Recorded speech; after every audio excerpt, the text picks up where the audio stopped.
Você estava falando no final do primeiro bloco e eu pediria que continuasse, eu não sei se terminou. Nós estávamos falando sobre a necessidade de participarmos bem da celebração, de toda a celebração eucarística.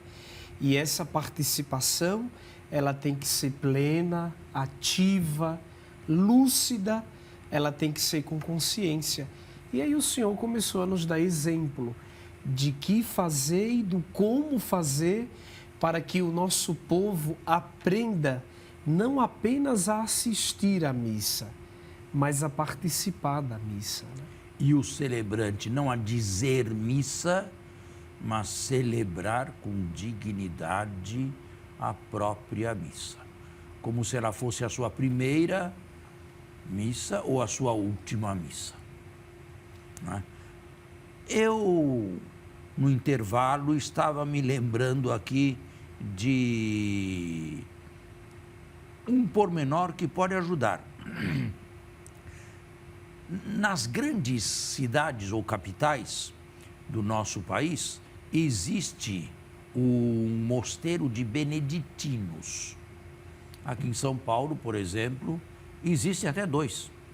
Existe o do centro de São Paulo, o Mosteiro São Bento, famoso, e em Campo Limpo, os beneditinos também, no Colégio Santo Américo.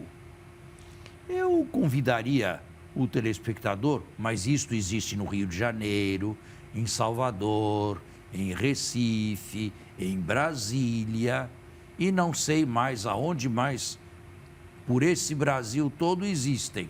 Convidaria o leitor a participar de uma celebração litúrgica lá e ver as diferenças que existem entre uma missa celebrada bem e muitas vezes celebrações, se deve dizer,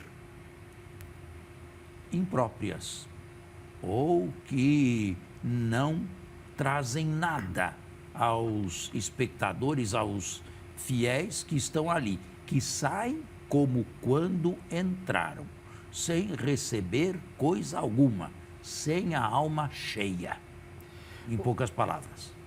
Padre, eu acho que é importante também, nesse momento, lançar uma palavra a tantos padres que a gente sabe que nos acompanha aqui dominicalmente. Veja, a igreja pede uma participação consciente por parte dos seus fiéis. Mas aqui eu acho que, principalmente o senhor, dada a sua experiência, talvez seja a hora de dar uma palavra aos nossos colegas padres, presbíteros, porque na minha pouca experiência de padre, eu vejo que há padres que vivem para celebrar. Outros, no entanto, celebram para viver. E aí eu queria entrar um pouquinho nessa questão do ativismo pastoral.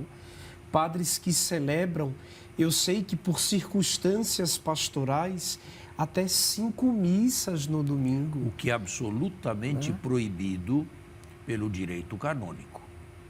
Ele fala apenas em 3 missas.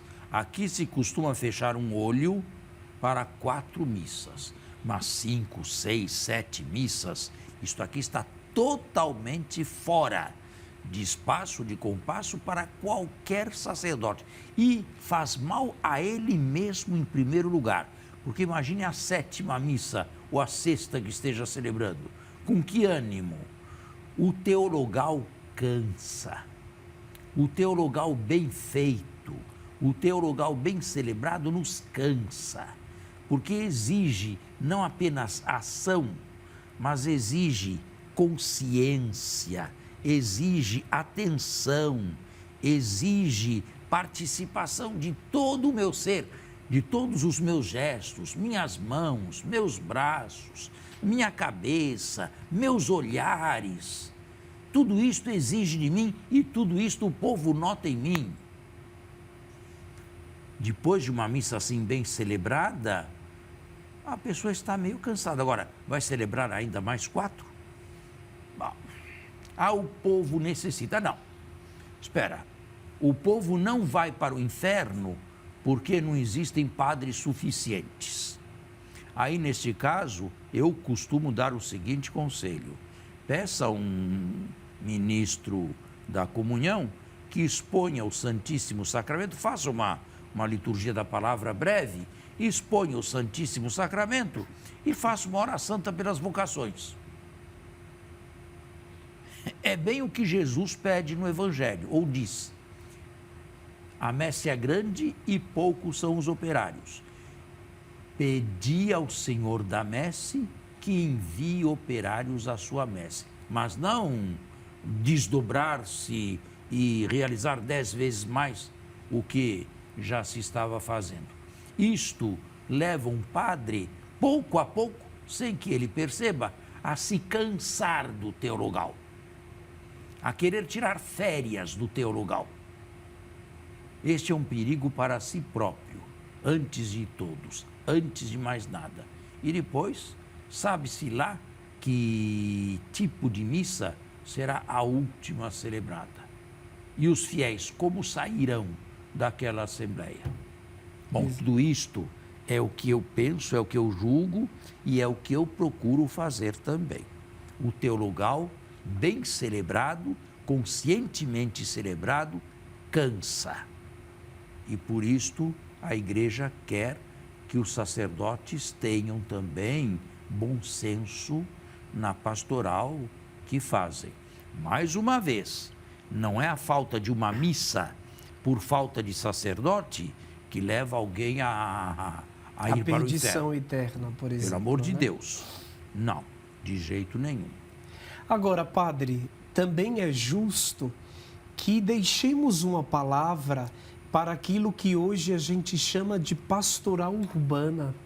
Sobretudo numa cidade como São Paulo ou nas outras maiores capitais do nosso Brasil, igrejas que têm muitas missas e até todos os dias.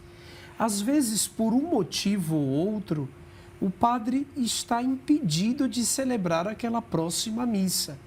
E aí, se ele deixa de repente uma celebração da palavra, os leigos não entendem. Eu vejo na minha pouca experiência pastoral que a celebração da palavra é como se ela fosse um pouco rejeitada na pastoral urbana. Valeria trazer um pouco esse esclarecimento, né? Mas exatamente qual esclarecimento? Quer dizer, é uma fonte inesgotável que a gente herdou do judaísmo. Mas escute, nós não somos deuses nem semideuses. Se você perder a fala, o que acontece? Não vai ter missa, o povo vai ter que morrer. O que você vai gente, fazer? Vão matar o padre. O que você vai fazer se você perder a voz? Se uma gripe ou qualquer, uma afonia aí, te deixar sem voz, você pode celebrar a missa? Não. Está aí. O que vai fazer? Avise os fiéis que será feita uma outra coisa, será feita uma liturgia da palavra ou uma exposição do Santíssimo naquele momento. Fazer os fiéis entender que a celebração da palavra tem a sua importância também. Tem a sua importância e tem os seus limites também, porque o padre que ensina e o padre que proclama não é uma divindade. Né? Ele pode ter os seus limites também e cuidar da sua saúde também, para não se esgotar antes da hora. Né? Não chegar a 40, 50 anos completamente esgotado, de tanto ter trabalhado, de tantas missas ter celebrado. Aí já praticamente não pode fazer mais nada. Isto acontece também. Padres deprimidos, padres completamente exaustos. Né? Acontece em muitas dioceses e ordens religiosas também. Então é preciso olhar tudo isto. Mais alguma pergunta? Eu teria uma pergunta de caráter, eu acho que muito prático.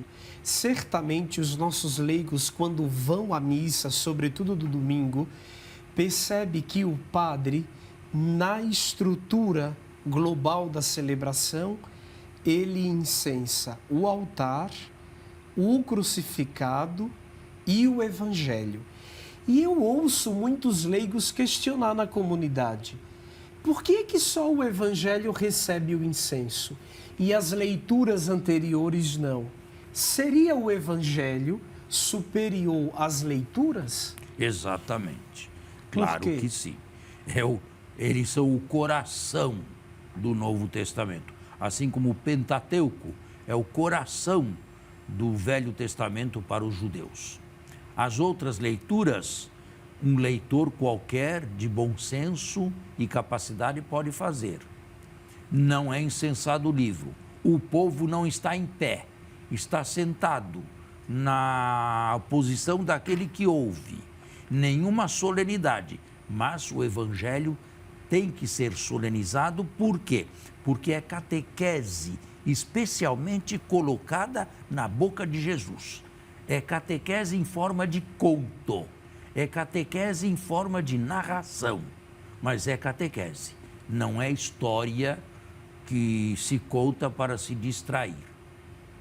O nosso programa, Padre, está chegando ao fim e nós já aproveitamos para dizer ao nosso telespectador da nossa imensa alegria e satisfação em tê-lo conosco. A você e a sua família, um bom domingo e uma boa semana. Muito obrigado, até o próximo, se Deus quiser.